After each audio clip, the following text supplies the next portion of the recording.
So, we finally gotten confirmation. All the leaks are true. Fire Emblem is back, and boy, there's some things to talk about. Some of this is news that I like. In fact, I'd argue most of it is, but I've got some big dislikes here as well, and we're going to go over all of it. This is Fire Emblem Engage.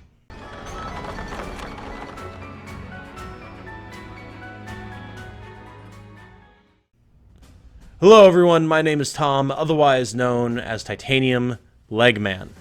As of Nintendo's September 13th, 2022 Direct, we have received our first official look at Fire Emblem Engage since major leaks began to surface a few months back. The game's releasing January 20th, 2023, and we're going to break down all the information we can glean from this trailer first, then I'll go into my thoughts at the end. If you just want to hear those thoughts, timestamp is in the description and on the screen. Starting off, we get a quick overview of the plot, and it seems we've made a return to very OG Fire Emblem. We've got a Dark Dragon, and a Light Dragon, 4 countries, and a Holy Land, which comprise the world of Elyos. This time around, though, rather than relying on a sacred sword or the power of a goddess to defeat the evil dragon, the people have called on heroes from other worlds, which they called Emblems. And before you ask, yes, you guessed it, we're bringing back the main characters of all the previous Fire Emblem games. Why are they called Emblems, though? I don't know, branding, I guess. Regardless, this is actually the premier new mechanic featured in Engage. Utilizing rings that appear to house or summon the spirits of classic characters such as Marth and Sigurd and Lucina, the player can modify the stats, skills, and combat abilities of their party in various ways. We can see here that rings can be equipped and seemingly traded around like any other weapon, and they confer bonuses based on the traits of the hero the ring belongs to.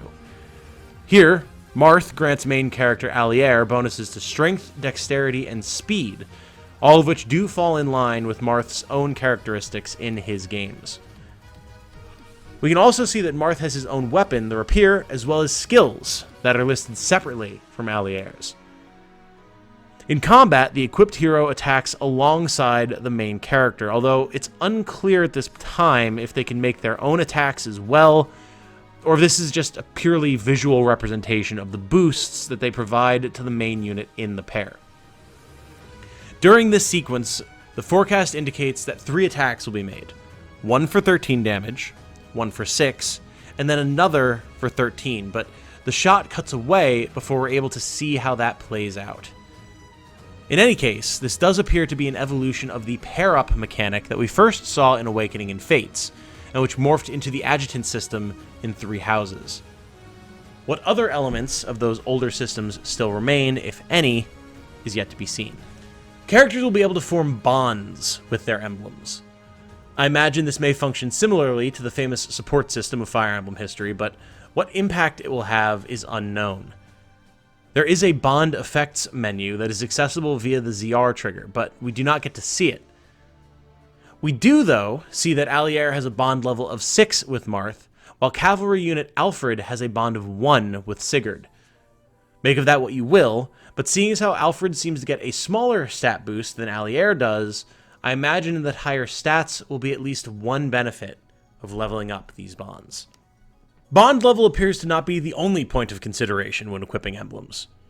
Both your main characters and emblems appear to have unit types, such as infantry and cavalry, and matching those types in pairs provides bonuses. For example, Alfred and Sigurd are both cavalry units, and as such, Sigurd's gallop skill gets a boost when equipped to Alfred. This implies that, while you will be free to equip your emblems to whoever you choose, there may be certain more optimal builds to utilize, similar to 3 Houses and how its characters had preferences for certain weapon types and classes, despite being able to use any of them, conceivably. Finally, we come to the, for lack of a better term, Emblem Engage mechanic. When certain as of yet unknown conditions are met, you'll be able to fusion high your characters and their emblems together into a merged unit. Gaining new outfits, appearances, skills, and weapons, this seems to function as a super mode transformation. While clearly powerful, it is currently unclear how long these transformations last, or what drawbacks there may be to balance them out. It's also not made clear if there will be a unique combination for every possible permutation of character emblem pair, so we'll have to wait to hear more about this aspect of the system. As of now, we're getting 12 emblems of past heroes, one from each of the mainline games, excluding games 1 and 3 as Marth is the hero of both. They are as follows, in order of release. Marth, who wields swords, Celica, wielding magic, Sigurd, wielding lances as opposed to swords, Leif, Roy, Lynn, and Erica, all wielding swords, Ike, wielding axes as opposed to swords, Micaiah, wielding magic and possibly staves, possibly just staves, it wasn't very clear from the trailer, Lucina, wielding bows over swords, female Karin, wielding her Dragonstone, and male Byleth, wielding swords. Obviously, there's a lot of sword representation here. It's kind of expected of Fire Emblem Lords, and frankly, I'm glad that they changed some of those characters up where possible to add some variety to the roster. It seems like some of our characters, such as Ike and Lucina, are actually using some of their alt variants from Fire Emblem Heroes, which is interesting and not something I'm necessarily opposed to, although I never really considered Fire Emblem Heroes alts being canonically utilized in a mainline game, so it's a little odd. It's a little odd, but I mean, I think it works. I do expect, though, that future DLC will be adding missing heroes and lords, such as Hector and Eliwood, for Fire Emblem 7, but time will tell if that's a prediction that comes true. The My Castle/Monastery system that has been developing since Fire Emblem Fates also makes its return here. While we don't see much of it, we can surmise that the area's name is Somniel, based on the map command in the top right of the screen. We can also see from the minimap that you will have access to item, weapon, and clothing shops, as well as a forge. We can also see a fishing icon, implying some of the minigames and resource systems from Three Houses are making a return as well. We can also see characters that can be conversed with, including the Spirit of Marth, implying these emblem characters might have a bit more of a role to play in the story than just simple combat modifiers. We are shown some quick shots of some shops and locations around the castle, as well as a brief look at a character customization menu, which allows us to change outfits and accessories on characters. It means we might just be able to save the main character's appearance yet, we'll have to see. The ways in which we will be able to train and raise our units at the castle, however, have yet to be shown. I'm hoping for a training mechanic similar to what we had in Three Houses, as I enjoyed being able to customize my units that way, but we'll have to see what they show us. Moving on from emblems and castles, there's a barrage of smaller mechanical details to pull from this trailer as well. Rapid fire, and in no particular order. The battle forecast is very clean, showing relevant stats and damage that will be dealt and received. It includes the ability to swap weapons and update the forecast using the shoulder triggers. The weapon triangle returns, and includes only the classic swords beat axes beat lances beat swords flow of the classic games. Bows and tomes do also return, of course, and appear to be weapon neutral, as do fist weapons returning from Three Houses. Speaking of which, fist weapons retain their brave effect from Three Houses, bows remain effective against flying units, there is a break mechanic that appears to stem from certain abilities, although we do not yet know what its effects are. Critical attacks, once again, deal triple damage. There's no visible weapon durability or item use limit, with Allier's Vulnerary not listing a consumable amount. Movement seems quite low, with Infantry Unit Allier having only 4 move, and Cavalry Alfred having a move of 5, boosted to 6 from his pairing with Sigurd. Build returns as a stat, although how it plays into weapon weight and speed is not yet known. SP appears as a listed stat, implying the ability to earn and spend it to acquire skills. This may be a step away from static skills learned at certain levels based on class, and towards a more classic job and ability system a la that in Final Fantasy Tactics. Unit stats have returned to a more traditional spread of strength, magic, dexterity, speed, defense, resistance, and luck. More specialized stats, such as charisma, have been removed. Weapon affinity makes its return, although it is unknown if weapons are class-specific again or able to be trained freely, like in Three Houses. Units can hold 5 items and weapons at a time. It appears that only 3 abilities can be equipped at any time by characters, although emblems may come with more. Combat aggression lines return from Three Houses. Unique map objectives, such as defend missions, return. Villages, breakable walls, and ballista also return to maps. Area of effect attacks appear to be a feature of Emblem Engage, taking the place of gambits in some scenarios. Magic may cost HP to use, similarly to Shadows of Valencia.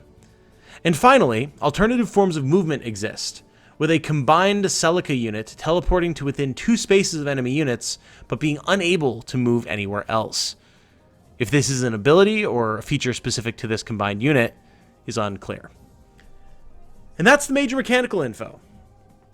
But how do I feel about the reveal as a whole? Frankly, decidedly mixed.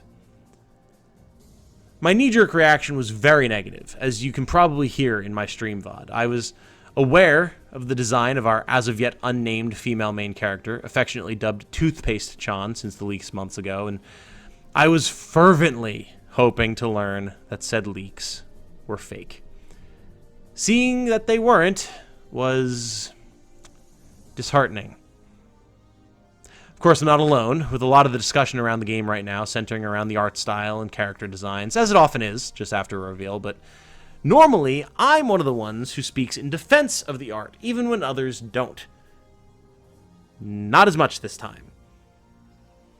That said, as I rewatched the trailer and talked about it with some folks, I came to realize that it's really just our main characters that I dislike.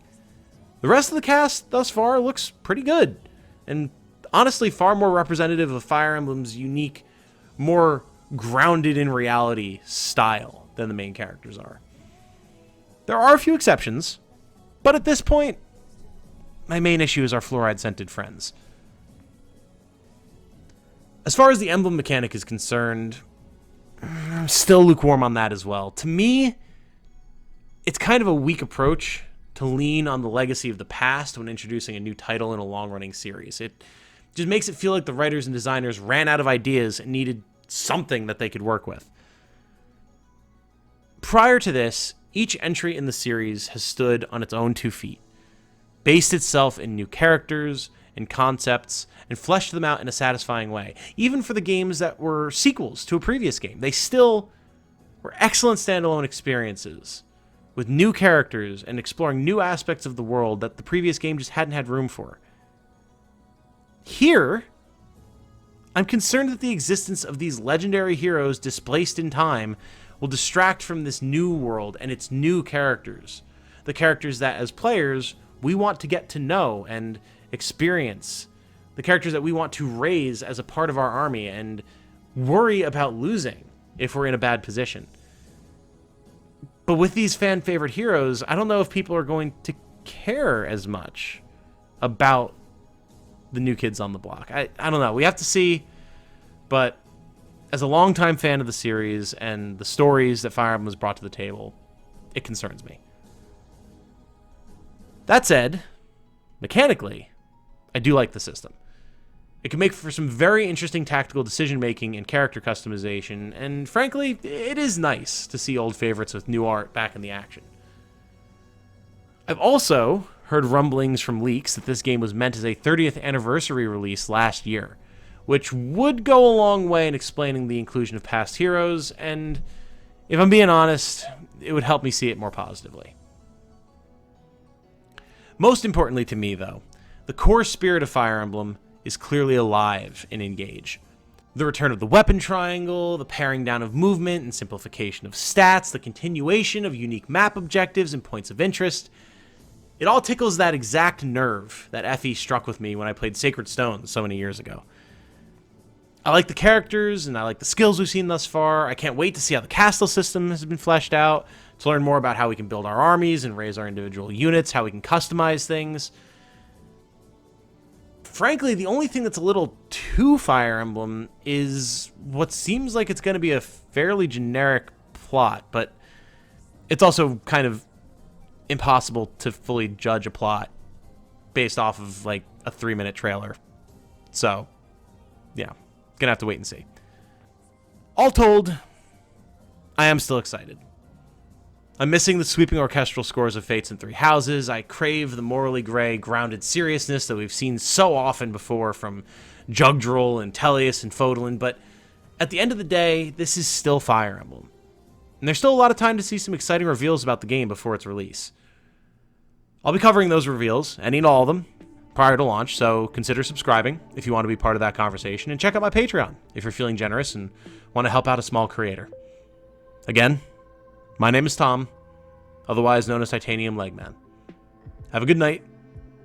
Stay safe and healthy out there. And remember, be good to each other. Bye now.